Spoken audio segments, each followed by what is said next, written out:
जितने आस्था चैनल पर कथा सुन रहे हो, जितने फेसबुक और यूट्यूब पर सुन रहे हो, और जितने इस छत्तीसगढ़ की पावन धरा पर बैठकर सुन रहे हो, बहुत सावधानी से सुनना। महाराज,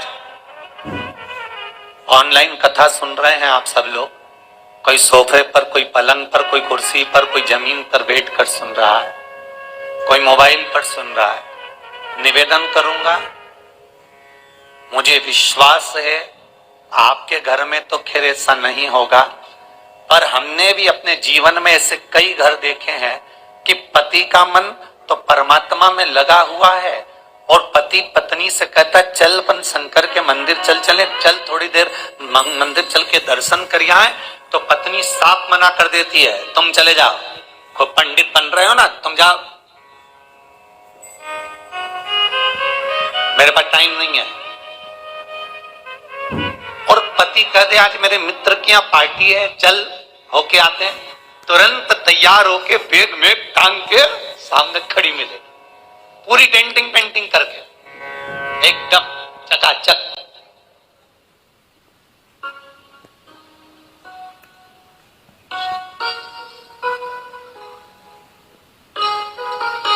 और ऐसे एक नहीं है, बहुत घर है महाराज, बहुत।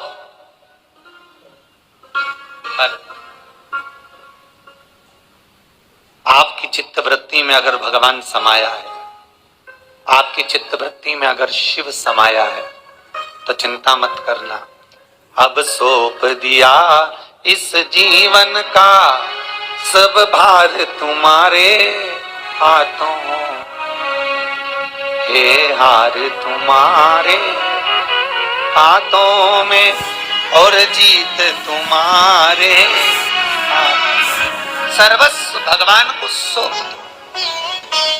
शिवरात्रि है, वस्तुएं जो चढ़ाई जा रही है वह आपके सुख के लिए है। लौंग, काली मिर्च, 51 बेलपत्र, कमलगट्टे किराने की दुकान पर मिल जाते हैं।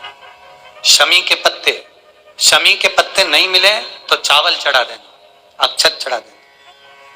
शुद्ध घी थोड़ा सा कटोरी में और एक घी का दिया, शक्कर मात्र थोड़ी सी, दूध, फल, दही।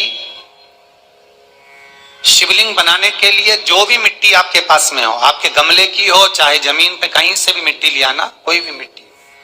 सफेद पुष्प, 31 चावल के दाने पहले से गिन के रख लेना चढ़ाने के लिए, 11 इलायची पहले से गिनकर रख लेना, 2 जनेऊ शिव जी को चढ़ाने के लिए, धूप बत्ती, घी का दीपक, पूजा की थाली जिसमें चंदन अबीर गुलाल सब रखकर आप तैयारी कर लेना, चावल अबीर गुलाल, और आरती के लिए एक दिया अलग और पूजन के समय पर जलाने के लिए एक दिया अलग। जो पूजन के समय दिया जलाएंगे सबसे पहले जलाकर फिर पूजन चालू करना है, उसके बाद में जो आरती का दिया रहेगा आखिरी में आरती करना। भगवान शंकर से प्रार्थना करना, कामना करना। दुनिया में ऐसा कोई सुख नहीं होगा जो आज के दिन मिले।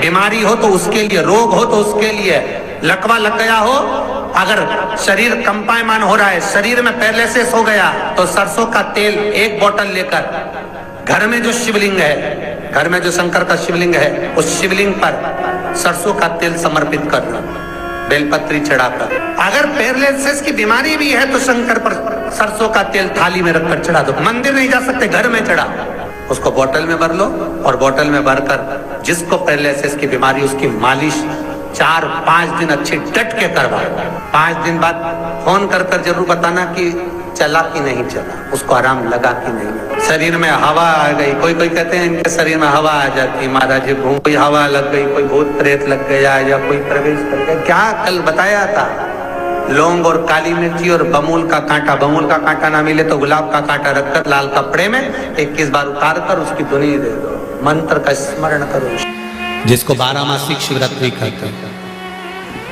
हम कई लोगों से कहते हैं अगर जिंदगी में ज्यादा नियम नहीं ले सकते तो एक नियम ले लो, और उसका फल क्या होता है ये मात्र 3 महीने की शिवरात्रि कर कर देख लेते, केवल 3 महीने की शिवरात्रि, ज्यादा कुछ नहीं कर सकते। हर महीने शिवरात्रि आती है प्रत्येक शिवरात्रि के दिन 3 जगह पर दिया लगाना प्रारंभ कर दो। पहला, बेलपत्री के वृक्ष के नीचे। दूसरा, शंकर भगवान के मंदिर पर। तीसरा, आंवले के वृक्ष के नीचे। केवल ये 3 जगह पर दिया लगाना चालू कर दो। कौन से दिन? हर महीने की जो शिवरात्रि आती है, मासिक शिवरात्रि जो आती है, आप 12 महीने का नियम बनाओ कि मैं 12 महीने की शिवरात्रि का व्रत करूं ना करूं। मैं शंकर के मंदिर में 12 महीने जो शिवरात्रि आती है, उस शिवरात्रि का नियम लेती हूं कि शिवरात्रि के दिन मैं दिया लगाने 3 जगह पर जाऊंगी। पहला, बोलते जाओ जम के, बेलपत्री के नीचे। दूसरा, शंकर भगवान के मंदिर में या शिव मंदिर की चौखट पर। तीसरा, आंवले के वृक्ष के नीचे। ये 3 जगह पर आप प्रणाम कर कर, झोली पसार कर बाबा देवाधिदेव महादेव, माता लक्ष्मी और पार्वती के नाम से दिया लगाना प्रारंभ कर दीजिए। 3 महीने की शिवरात्रि पूरी हो, ये निश्चित है अगला पत्र आपका इस जगह पर मिलेगा कि बाबा ने मेरा ये कार्य किया।